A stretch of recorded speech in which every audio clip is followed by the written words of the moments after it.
So good afternoon and welcome to the 2021 President's Town Hall meeting. I'm Marie Warung from Human Resources, and I'm proud to be your host as we mark the 14th year of these events. What a difference a year makes. At last year's Town Hall, our first in this virtual format, we were immersed in the early months of the pandemic and all that it brought about.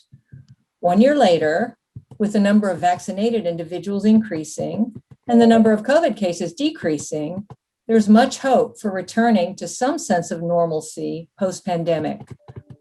So we come together today to acknowledge and appreciate the service of many in our community and look ahead to the summer and next academic year. We appreciate your comments, questions, and feedback, and we'll do our best to address your concerns. So here's our format for today. President Leebron will provide his remarks, and then we'll ask him questions from those submitted in advance, as well as through the Q&A feature of Zoom today. So without further ado, let me turn this over to our president, David Leebron. Great, thank you so much, Marie. Greetings to everybody today. It's a little frustrating that I can't see all of you. On the other hand, it's, I think, a record attendance. My screen now shows about 950 of you are tuned in to listen today. I don't think we would have ever been able to fit that many folks into the RMC or almost any other location on campus. So let me see if I can share my screen. As usual, I want to start off with our mission and our values. These are what guide our behavior and our aspirations every single day.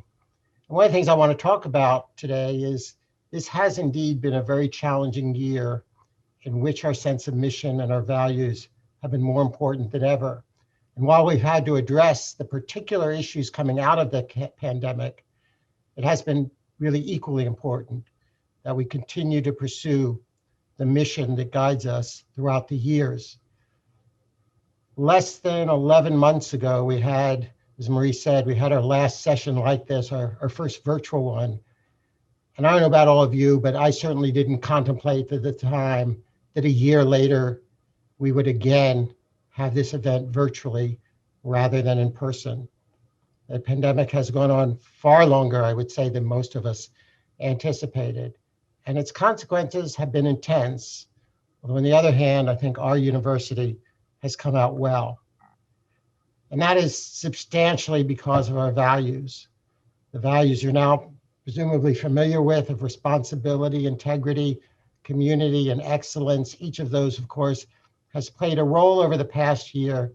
But I think perhaps most important has been our sense of community, our sense of our obligations toward each other, figuring out what the path forward is, how we can impose the least amount of harm on the members of our community, while also continuing to operate in a way that extended our educational opportunity to our students, wherever they might have been located around the world, and also enabled our faculty to continue our research, and our staff to make their contributions as fully as possible. In that context, as in every year, the loss of members of our community hits deeply. To my knowledge, only one of these members of our community succumbed to the coronavirus, and that was Margarita Rodriguez last fall.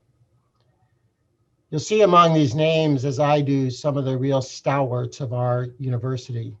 Most recently, Chandler Davidson, a remarkable figure in Rice's history, particularly on issues around racial inclusion and equity.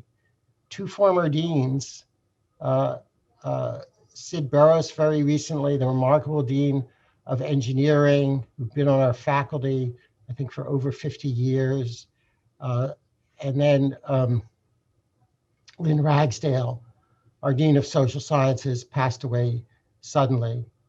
Also here are former magisters in the colleges, people like Dale Sawyer, for example, and others. Really figures at Rice University who really meant so much to generations. Doc C, Gilbert Cuthbertson, for example, and young folks, people like Ilinka Stancilescu, just at the beginning of a remarkably promising career. Alan Arnold, who guided us in terms of their real estate investments. Bill Arnold over at the Jones School, really never met anybody who didn't like Bill. And I didn't personally know all of these folks, but many of the folks here today did know really at least one, if not many of those. And that has been a loss, I think, which in some ways has been even harder to bear during this time, as we've not been able to get together in person and celebrate these lives and console those who have experienced these losses really most deeply. And I want to turn from a thank you to all those folks to a thank you to everybody on our campus.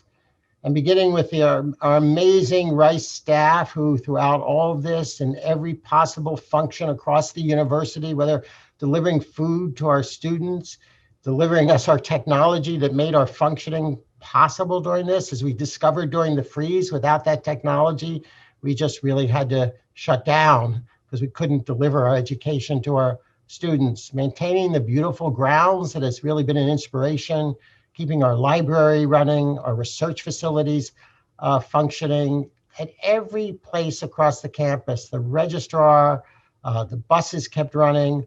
All of these folks really kept our university functioning and our people safe on campus. And equally, of course, a thanks to our faculty who had to completely change, for most of our faculty, how they delivered their education. And some of that was very rewarding, but not always. We all miss being in classrooms with people some of the times. And when we were in classrooms, having to deliver dual delivery, both speak to the students in front of us and the students who might have been 10,000 miles away. And our faculty did a remarkable job of pivoting quickly last spring. But again, at the beginning of this semester, as we went for a few weeks completely online, and then we're able to return to our campus. But the dedication of our faculty and staff is what made it possible to keep everybody safe and continuing to operate as a university. And I also want to thank our students, who I think have been remarkable throughout this. This is an important time in their lives, and it's difficult for them to be isolated or to wear masks or to keep physically distant. And yet they largely complied with that and kept each other safe. And they helped the entire university, emergency medical services and others, in delivering vaccines. I think if you look around the country, our students and our faculty and our staff have really one of the very best records. And I'm very proud of what our university has done in terms of adhering to our values as we've weathered this terrible global pandemic. This is just one example of the kind of massive shift we had to make as a university, from really overwhelmingly an in-person, on-campus university to having virtually all courses taught, at least in part, online. We did that after a 2-week hiatus last spring, and then this past fall and this spring, we've continued, and when necessary, had to make very quick changes in how we've delivered our courses. And that brings me to one of the best moments of the town hall, which is the recognition of one of the members of our community and giving that person the prestigious Elizabeth Gillis Award, which was named in honor of Elizabeth Gillis, the wife of my extraordinary predecessor, Malcolm Gillis, and recognizing Elizabeth's own extraordinary service to the university. And so it's now my pleasure to turn this over to Elizabeth Gillis. Welcome, Elizabeth, back to Rice University. Thank you, David. It has been an extraordinary year, so I'm going to take just one moment to say that it is a pleasure to be here, and good afternoon to all of you. I know we are all in different places, but because this town hall meeting is on Zoom, many of my family and longtime friends are able to watch this event, and that's very special for me. Now to the presentation. It is my pleasure to introduce this year's recipient of the Elizabeth Gillis Award, Amanda Boke. Amanda has been at Rice 18 years and has held various positions in the Woodson Research Center in the Fondren Library.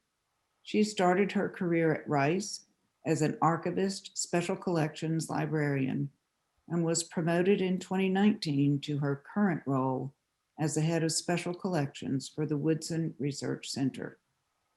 In her role as head of special collections, Amanda oversees the university archives, rare books and manuscript collections, and works with campus constituents on processing important collections, integrating archives into teaching and learning, performing outreach to the community on oral history projects, and providing leadership and mentorship to Woodson Center staff.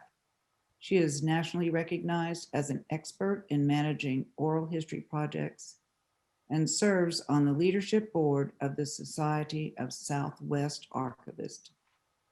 Some of Amanda's most recent and notable work includes her work with Reginald Moore, a local archivist who has worked tirelessly to document the history of convict leasing in Texas. She also partners with Dr. Ann Chow and the staff in the Houston Asian American Archive to reach out to Asian American communities in the area to document their history.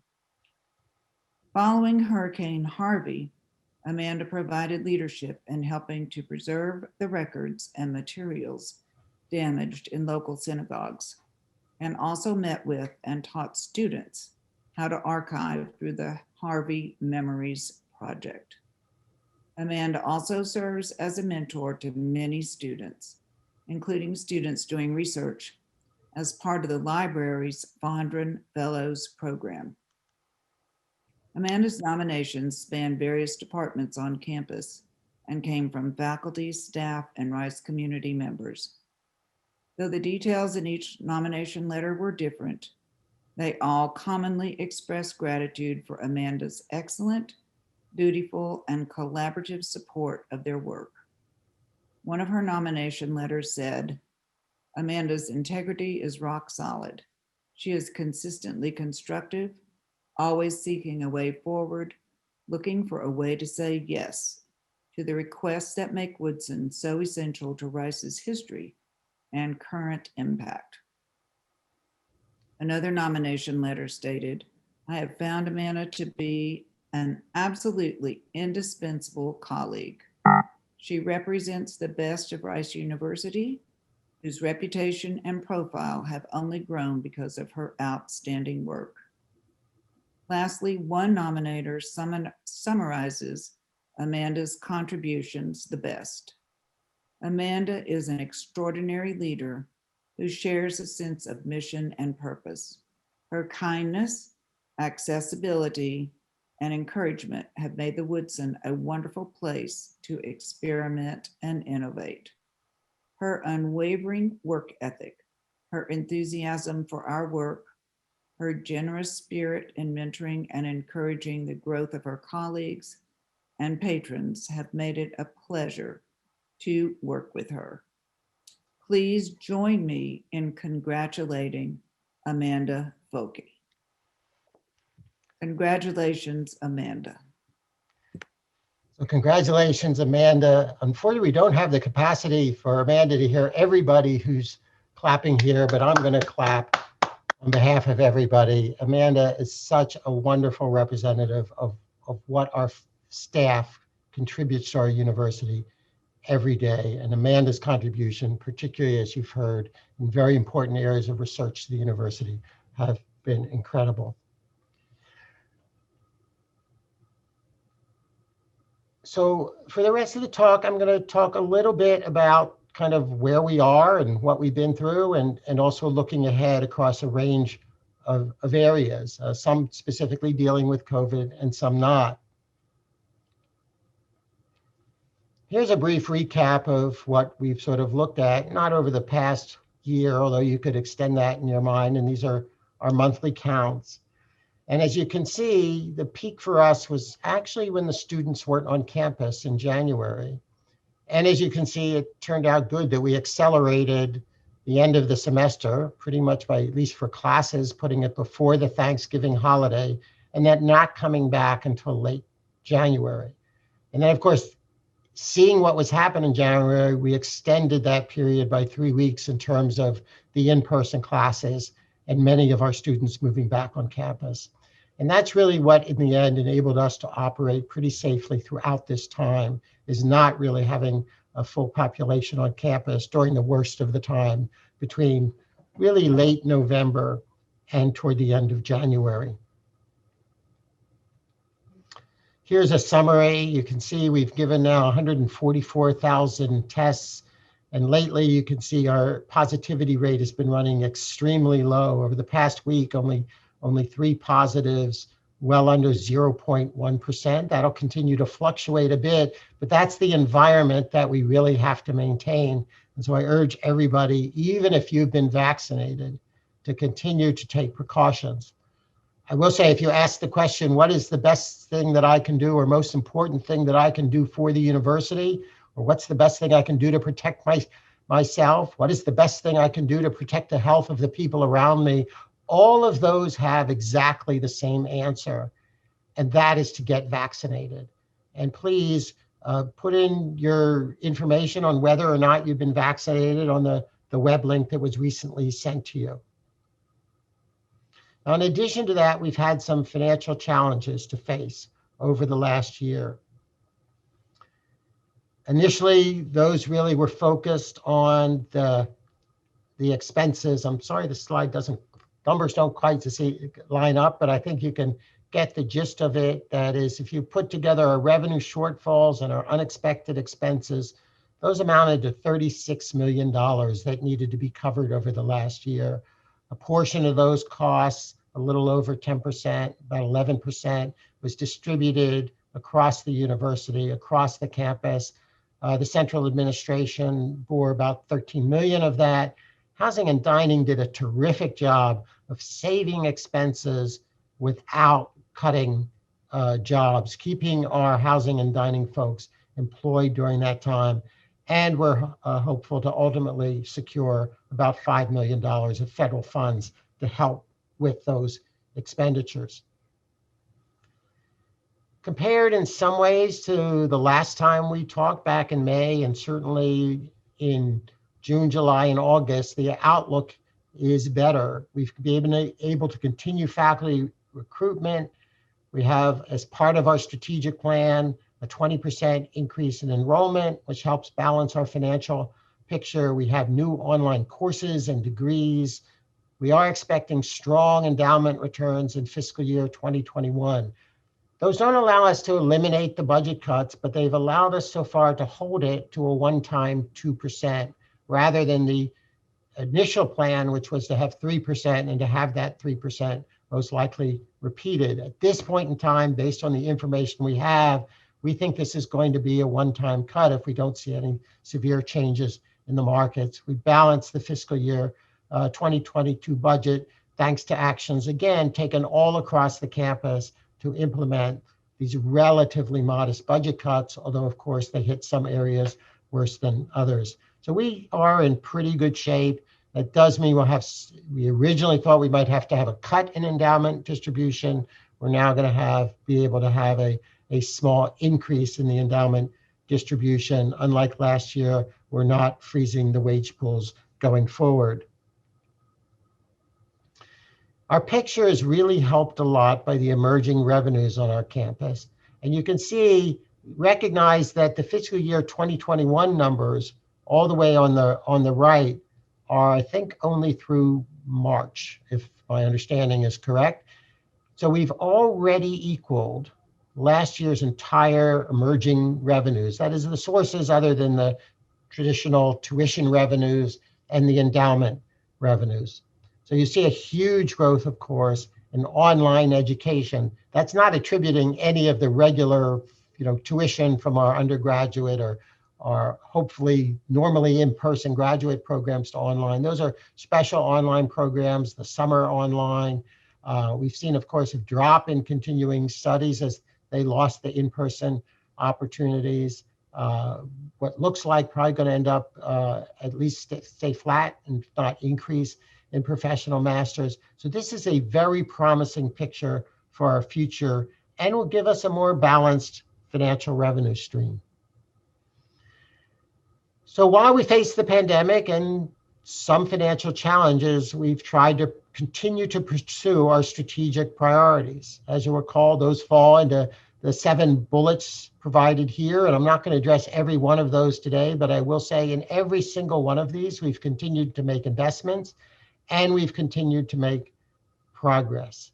Not all of them will be equally important at any single point in time, but we have to continue to keep all of them in mind and address every single one of them. This year, of course, particularly important has been our efforts at diversity, equity, and inclusion. This is a picture now hanging outside our temporary multicultural center.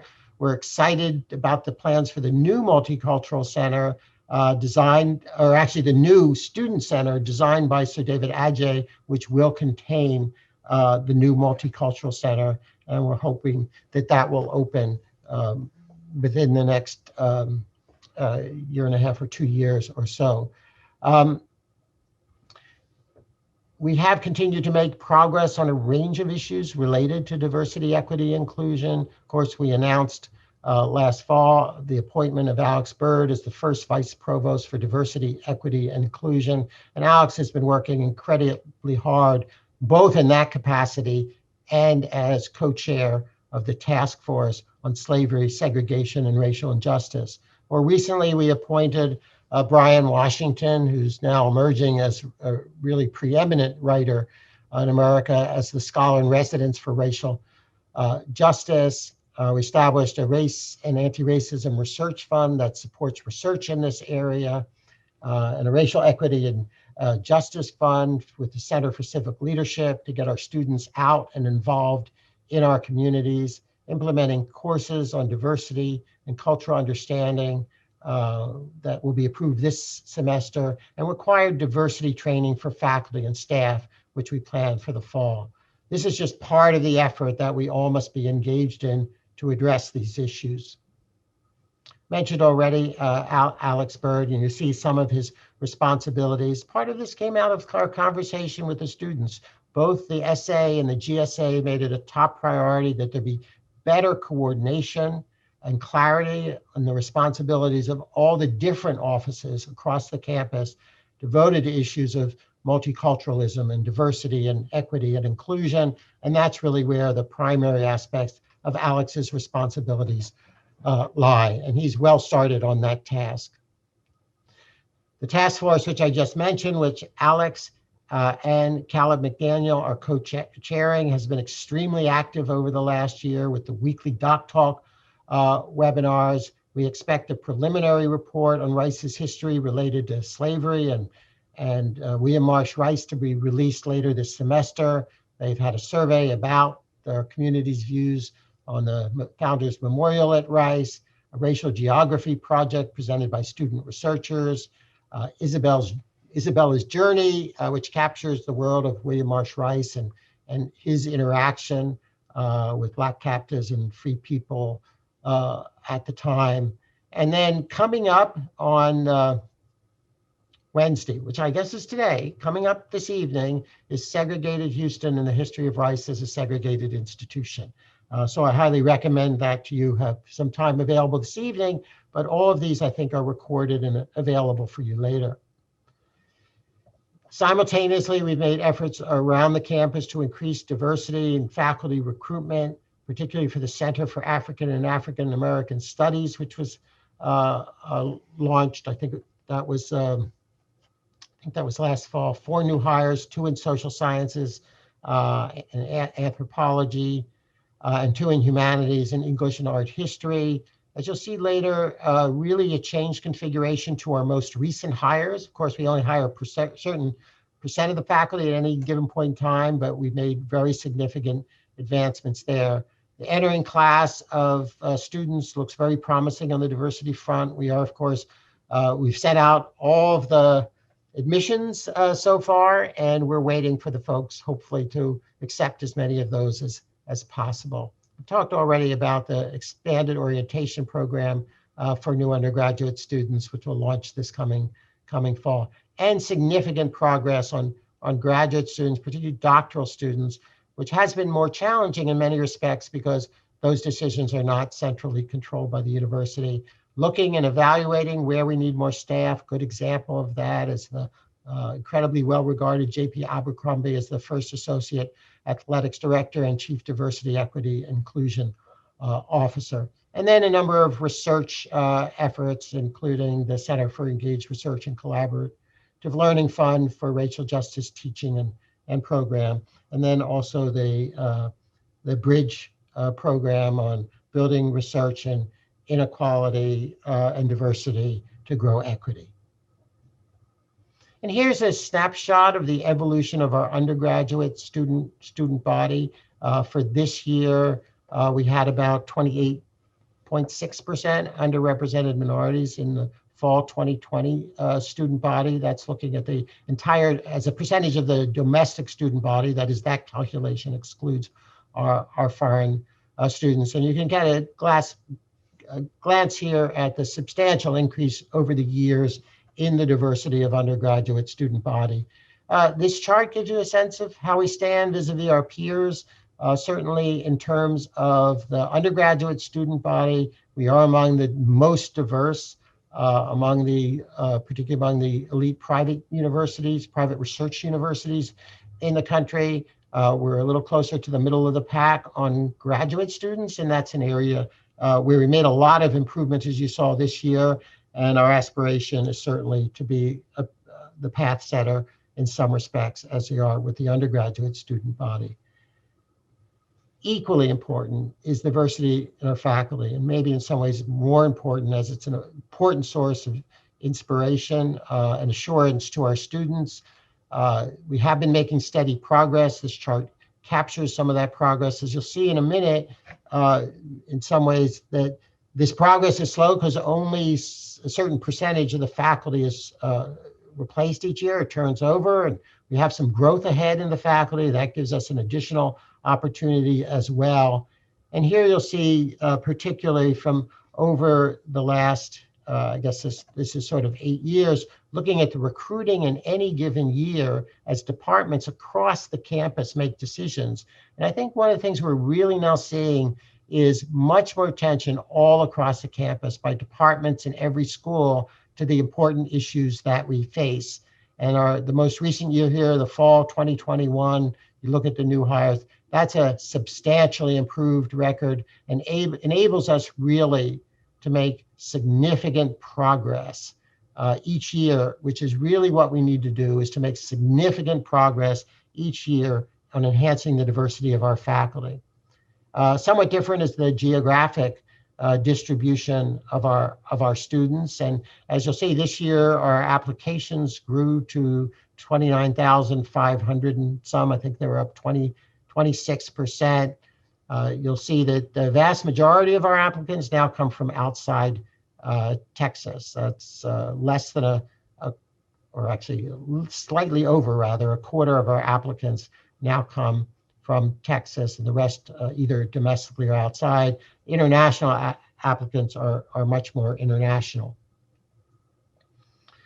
And we must pay equal attention with the overlapping issue of socioeconomic diversity. A huge benefit here is the financial aid program we adopted, the Rice Investment Program, assuring that our lower income students aren't burdened financially. As I like to say, I'm one of the few university presidents who will claim, maybe the only one who will claim, that we can explain our financial aid program in 45 seconds or less.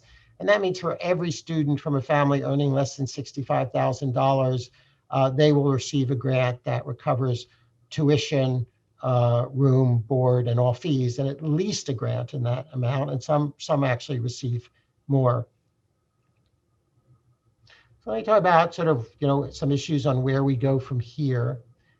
As we've communicated, what we now contemplate is a relatively normal academic year. We don't know what that means exactly for a variety of reasons. We're not exactly sure what the situation will be. The most important factors are, again, vaccinations. And so whether or not we'll have to have masks or not, we're not sure. Whether or not we'll be able to require vaccines, we're still kind of working on that in light of the order issued by the governor recently. We expect a much more dynamic campus life. We do know that many people will want to take advantage of some of the new capabilities that emerged out of the pandemic. That means parts of courses might be taught online. They might be taught online synchronously. They might be taught online asynchronously. The new issues with what is the best way for our staff to work?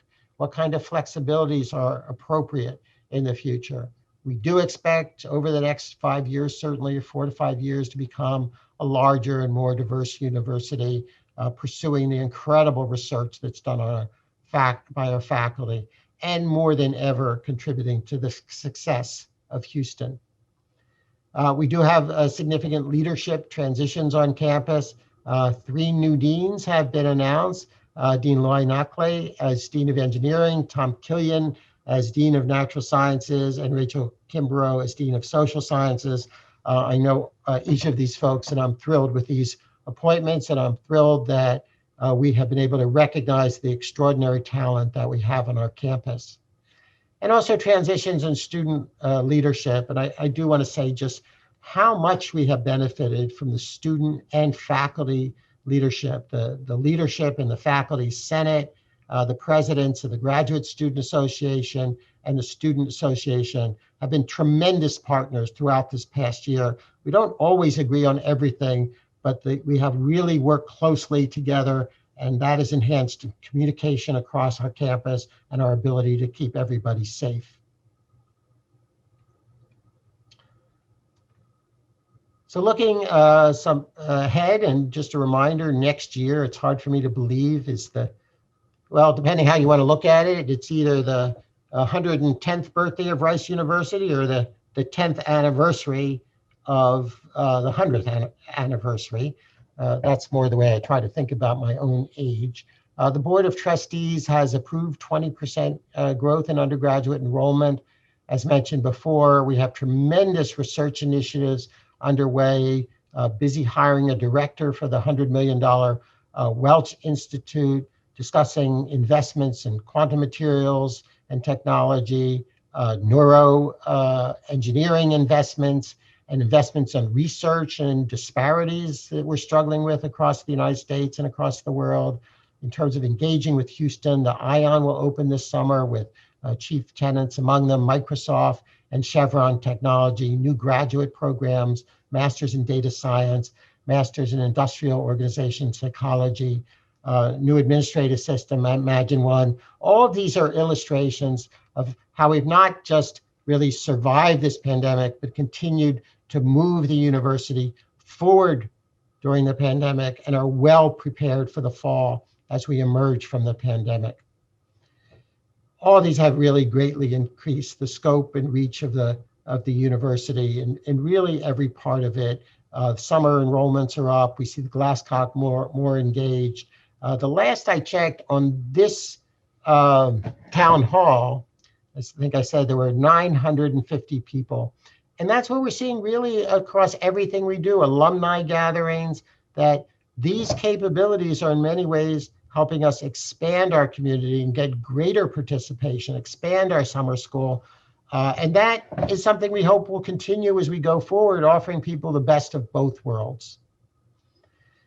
On the expansion, that has generally been received positively. It's certainly going to cause some adjustments as we see what are the areas the new students are interested in. Certainly some of them will be interested in the new business major, but the response both in the city of Houston and more widespread has been extremely positive. Some of you may have seen an article in Forbes online that singled Rice out as an example for other universities, recognizing that if we really want to address the issue of expanding opportunity to students from low resource backgrounds, underprivileged students, underrepresented minorities, we can't really do that effectively solely by sort of altering what our admitted student profile looks like. We also need to expand the number of opportunities available. And that is one of a number of reasons we chose to embark on the expansion at this time. So this gives you a kind of overall picture of the growth of the student body from the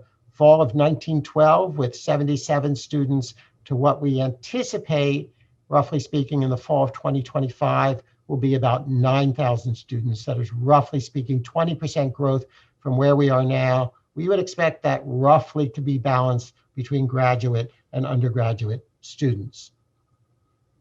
Here you get a more precise idea of where the growth in the university has come.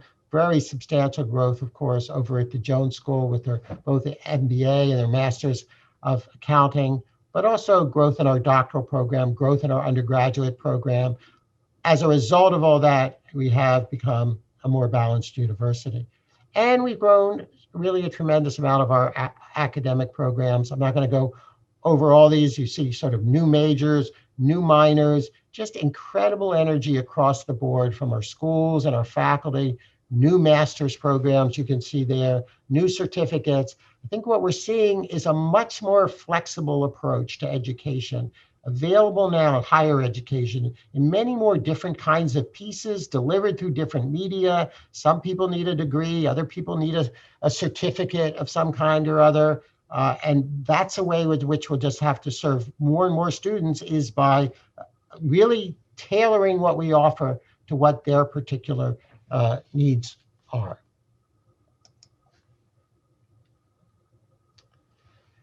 Incredible growth, of course, in our online programs, 176% in new enrollments compared to the prior year. This gives you here just a sense of one aspect of our enrollments, that is through Coursera. And you get a sense of what a footprint this gives us around the world as we create opportunities really in countries all over. And you'll see very different profiles. So in terms of our on-campus students, the largest group internationally is from China. But in terms of our online students, the largest group is from India. And again, I mentioned some of the research things that are going on, really stupendous new things like the Welch Institute and the National Security Research Accelerator, NEWT, that is, I hope I'm going to get this correct, the nano-enabled water treatment effort, really now increasingly recognized across the globe as a leading effort into bringing new technologies to producing clean water. The Carbon Hub, a leading effort in figuring out how we can produce energy, use hydrocarbons, not in ways that result in a different form of waste that needs to be stored or sequestered, but rather in new materials that can be used. New Neural Center with Houston Methodist, I mentioned before the Bridge program addressing issues of diversity and equity, and Quantum X, quantum computing, quantum optics, and other things. These are the kind of efforts our faculty are really leading forward. Reflecting that incredible energy and the quality of our faculty is the steady growth in research awards. And it's pretty astonishing, again, looking at part year numbers for 2021, that we would expect to easily surpass last year's record number of $172 million in research funding. Some parts of this, of course, have grown much more than effort, support from nonprofits, for example. We need to continue to work hard with industrial funding, but we are seeing a number of successes there. But this is a stupendous record of growth across our campus. And then let me talk briefly about some of the capital projects on our campus before concluding and beginning to address some of the questions. We've recently completed some projects. This first slide just looking really at student life. New Sidrich College, if you haven't been over there, I really recommend it. It's a tremendous building with, among other things, among the most creative brickwork on our campus. The Shakespeare graduate apartments. Increasingly, we have to think about housing our graduate students. We have to, as I said, rebuild the student center. Those plans are well underway. What you see there here is a rendering of what is contemplated by Adjay Associates. This part on the corner here will be the spectacular new multicultural center. And then Sidrich College, you can see in the corner there as well. And then a new wing of Hanson, and then a new residential college, which would open in 2024 or 2025, I believe. And then, of course, projects supporting research, scholarship, and creativity. The largest one of that will be a new building, a new engineering and science building on the site of Abercrombie. That should open in a little over a year and a half. That's going to be a fairly fast project and a fast build. Down below that, you see the rendering for this, what should be really a spectacular new arts building, building for visual and dramatic arts. We'll have a cinema. There'll be 2 stages of the project. We'll only do sort of half of it at the beginning. Those 2 wings kind of will be connected by a kind of street that serves as an invitation to folks outside our campus to enter our campus. So this will be another important development, both in creating the arts portion of our campus. That includes, of course, will include this building, Brockman Hall for Opera, the Moody Center for the Arts, the other parts of the Shepherd School. We will have a very visible, incredible part of our campus dedicated to the arts. But this building also will be an invitation to people outside Rice to enter our campus. It will be one of the most interesting, spectacular ways, I think, anywhere to enter the campus. And you can see a number of the other projects we have underway. Kennedy Hall, a new creative building for architecture, renovations, major renovations, both in McNair and what will be Maxfield Hall as well. And then the Ion in Midtown is, I think the exterior is pretty much complete. Moving on to the interior, working with the neighborhood and the mayor to make sure this is a contributor broadly to the city, but also to the success of the Third Ward.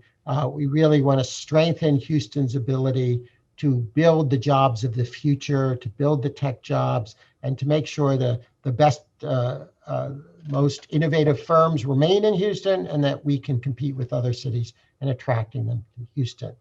And this is finally, I'm not going to dwell on this, the rankings are the rankings, but we, I think, have been well recognized in the rankings. As I like to say, some are more reliable than others. We think the niche ranking is more reliable than the US News ranking. I don't have any bias in making that judgment, but across the board, we're seeing increasing recognition of the quality of our programs and the contribution the university is making. And so I'd like to conclude here with a reference to athletics, but across the board, we've seen great things. We saw the great victory by the football team back in the fall against a top 15 ranked team at the time. Our women athletes have just really sort of taken on things by storm over the last year, particularly this semester. The victory in the National Invitation Tournament by our basketball team, but the successes we've seen as well in volleyball and soccer, stars on our track team of Olympic quality, one of whom is the presidential intern this year, Michelle Folcom, who's down in the right-hand lower corner as a triple jumper. This is really, I think, emblematic of our university, which continues to succeed at high levels and both challenge the competition, but much more importantly, I think, make incredible contributions to the opportunities these young people will have and to the welfare of our city, our nation, and our world. And with that, I would be very happy to take questions. Thank you, President Leebron. So the first question we've got is, when discussing post-pandemic life at the university, I'm curious if there will be more flexibility going forward for staff to continue working from home. Where it was previously discouraged, I think working from home has been great for production, and I would like to continue doing it even when we are allowed back on campus in full capacity. So that's a great question, and really does reflect the importance of taking positive lessons out of the last year of new capabilities and new ways of working. At the same time, we have to remember the value that people place on having a community, of coming to work and being with other people, of our students being with each other, but also with our staff, who often are mentors to them in various capacities. So the short answer would be yes. That is, we're going to look at that. I think that's going to be, we're going to be promulgating soon, we expect, policies on the subject. They will probably require first that there be conversations with a supervisor, and that ultimately schools and divisions across the university will have to take responsibility, and we'll want some efforts to coordinate those different policies across the university to make sure things are fair and people have different opportunities. We don't want to drain the university of people, but we also recognize that there are sometimes advantages to this, not only for the people who might be working from home, but it's not just an issue of working from home, but more compressed work weeks, or more people who want to work part-time, whether fewer hours during the week, or people who might want to work full-time for 9 or 10 months and maybe take an extra month off over the summer. So I do think we will be looking at more flexible arrangements, but we'll need to coordinate to make sure that we don't disappoint our students, and that the faculty hard at work who are doing research in their laboratories, that they have the resources they need, and that we sustain ourselves as a vibrant community. But that doesn't mean it's all one thing or the other. It just means we need to coordinate this and become more flexible. I think out of this pandemic, really, there are two things that are clear to me. We are going to need to be more flexible in almost every aspect, and we are going to be more nimble. Those are not the same thing. We're going to have to react quickly. One of the things we decided at the very beginning of the pandemic was we would make decisions with the recognition that if we had to change them, we would do so with relatively short time frames. And I think that in the end, that made us make much better decisions. That's not typically how universities have proceeded, and we need to figure out how to do that, how to communicate properly in that context, how to consult with people. And part of that will be what it is we want to do about more flexible work arrangements. But those will be coming, and stay tuned for some policy announcements. Great, thank you. Is there a foreseeable end to the hiring freeze at this time? Yes, it is foreseeable. I think, I may not get this 100%, I think it's July 1st. And at the same time, we encourage people to be cautious, right? We do still have budgetary constraints, and those are resources that you might want to think about preserving. They might have, different or better uses in the future. So I don't think this is rush in and fill all the positions you can necessarily, but we hope people will be cautious and thoughtful. But officially, the hiring freeze is going to end at the end of the academic year. Thank you. Will we be required to have a vaccine for COVID? So we're not sure yet. The governor's order, I think that was from last week. It makes that complicated for a variety of reasons. His order said we couldn't require any documentation, basically, or we would be penalized in very substantial ways through the loss of state resources. Some of this is complicated, of course, by the fact that the vaccine is officially classified as experimental, and that was part of the basis on which the governor issued that order. So we're exploring all the opportunities that might be available to us. What can we do short of mandating? Are there some populations that we could mandate it for? Again, our policy is everybody should get a vaccine, right? To keep yourself safe, to keep your friends and colleagues safe, and to help the university be as robust and successful as possible. It's the single most important thing that you can do. And we will be evaluating over the course of the summer, or really now through the summer, what it is that we are able to do given the regulations that are in force.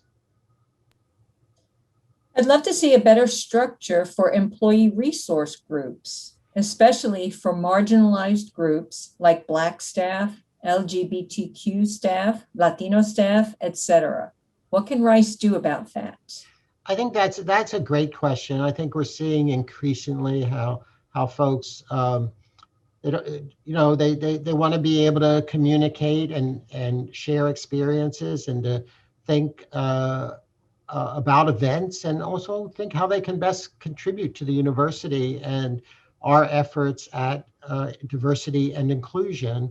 Some of those groups are in place already. I think in that list there's some groups we don't have, and I know that the group that looks at staff issues on campus is going to be looking at this very question. So I think it's a very timely, thoughtful question, and I think something we should pursue.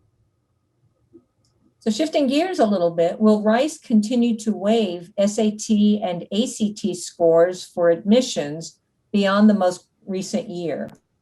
So we I think I've already announced that they'll be waived for next year. So the class that'll enter in 2022. Yeah, I'm still having trouble adjusting to the fact it's 2021. I don't know about all of you out there, but my sense of time just seems to have been destroyed a little bit during the pandemic. So for next year, we will waive it. And then I think we're going to have an evaluation, a very careful evaluation. There's some pluses and minuses.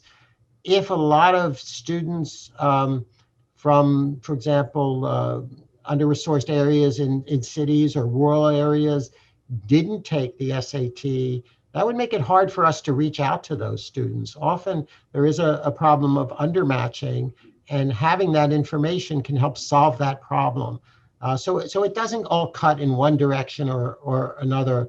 But like everything else, we have to learn from the pandemic. It can't just be let's waive the SATs and then not look at the data, not look at the experience. We'll have some of the data and the experience, and we'll think about that as we move forward. Right now, it's not urgent because we've already made a decision about next year. So another question that came in, thank you for hosting this webinar. When thinking about the increase in undergraduate enrollment, are there any particular enrollment goals focused on growing our Pell Grant recipients and first-generation students? So we don't set sort of specific goals around that. We expect those populations to grow as they did significantly in the last expansion. Underrepresented students, Pell students, first-gen students, and that will continue to challenge us in some ways in terms of what's the additional assistance that some of these students may need. We have a program, REST, the Rice Emerging Scholars Program, which particularly helps students from under-resourced educational backgrounds to sort of ease into Rice a little more easily. And so we have to continue to look at those kinds of issues, but we would expect to have growth in all of those populations. And that again, as I said before, that's one of the benefits, I think, of the expansion, is really extending this opportunity more broadly. So somewhat related, given that COVID disproportionately impacted low-income families and families of color, will there be a bigger effort in recruiting students that belong to those populations for the next several years? So we make tremendous efforts, I think, to recruit from those populations. Our admissions and enrollment staff, it's a very diverse staff under the leadership of Yvonne Romero da Silva, people who some people have been there for many years, like Tamara Seidler. Really incredible efforts at outreach, which yes, we have to continue and continue those efforts. And I think it's not just on the entering front that is looking at high school graduates. One of the things that we're looking at is how do we build a little more of a pipeline with community colleges. Many of the students head off to community college. They may not have had a chance to establish clearly whether they can succeed at a place like Rice, but maybe a community college will offer that opportunity to them. The provost, Reggie DeRoche, is also developing conversations with historically Black colleges and universities. How can we develop partnerships that might give those students either an opportunity, if not to come not to transfer to Rice, but are there joint programs, or can we build bridge programs to help them ease into graduate studies? So we ought not think of this just as who are the students we take in just kind of as freshmen here, but what's that broader picture look like so that we can extend this opportunity? I'm back in the classroom for the first time in a few years, and so I've had an opportunity once more to just interact with our students, and they are just really remarkable. And a number of these have been the students from low resource backgrounds or underrepresented minorities, and they've just been amazing to have in class, the quality of their participation and engagement. So we have to continue to make sure this is a university seen as welcoming to all the students. And back to the prior question, we have to always be thinking about, what are the best ways to judge the capability of those students to participate, to fully participate in a Rice education. So thank you for hosting this webinar, and it's exciting to hear all the latest developments and achievements at Rice. As an international staff now working for Rice outside of the US, I wonder if there is any discussion about alternative arrangements or support for staff who might not be able to come back to Rice in time in the fall because of visa issues, not being vaccinated yet, etc. So that's also a great question. I'm really not quite aware of how many international staff that might be outside of Rice, and whether outside the US rather, and whether they're trapped outside of the US. But I think one of the questions that goes back to the prior questions is generally, some of this will be case by case and some of it will be in policy. Can we be more flexible? Can people do their work from other parts of the world? But that's a great question, and I think it may be one which we have to do a little more research on. I will say, looking at our students, we do have concerns. I have concerns about what I've called the 3 V's, or V cubed, which is visas, vaccination, and voyage. Can our international students, and this would apply, I guess, as well to staff, can they get the visa that they need to return? Can they get a vaccination either before they return, or we can get it for them when they arrive here? And then can they make the voyage, right? I was so struck by the dedication of some of our students getting back. A student from China, for example, who had to fly to Cambodia, spend 2 weeks in Cambodia, get a visa, and then make his way to the United States. So we are going to have to make sure, this goes back to our values as a community. This is not just about efficiency, cost benefit, those kinds of things. We want to make sure that people can participate in our community. And this period of accommodation and flexibility is not going to come immediately crashing to an end on July 1st, that we know. And in some ways, it's going to be more challenging because the vast majority now of our staff and our students and everybody will be back on our campus.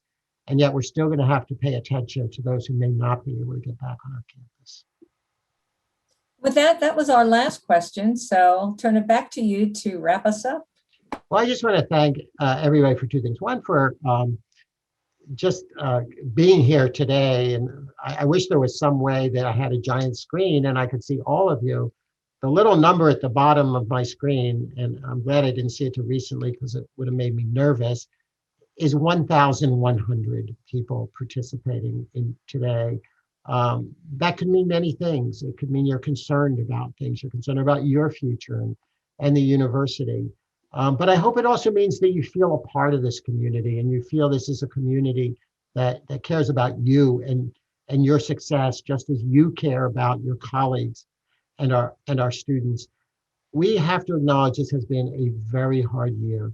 And the coming out of it's not going to be just a simple thing. All at one point, you feel suddenly the sense of relief.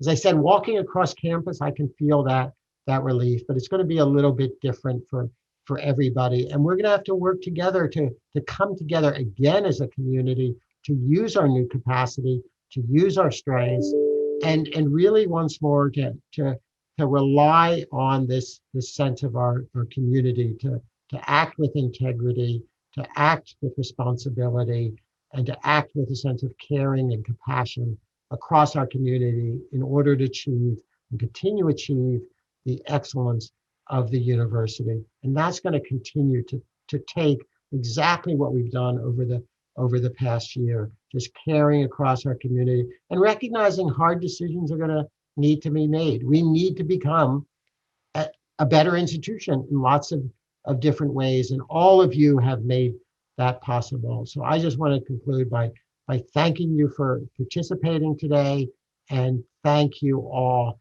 for being a part of this extraordinary university. We have generally been regarded as one of the best in terms of how we've handled this difficult time, and that is on all of you. So thank you so much. I hope you have a good week ahead, and I hope you and your families stay safe. And please, please, if you haven't already, get vaccinated. Thank you.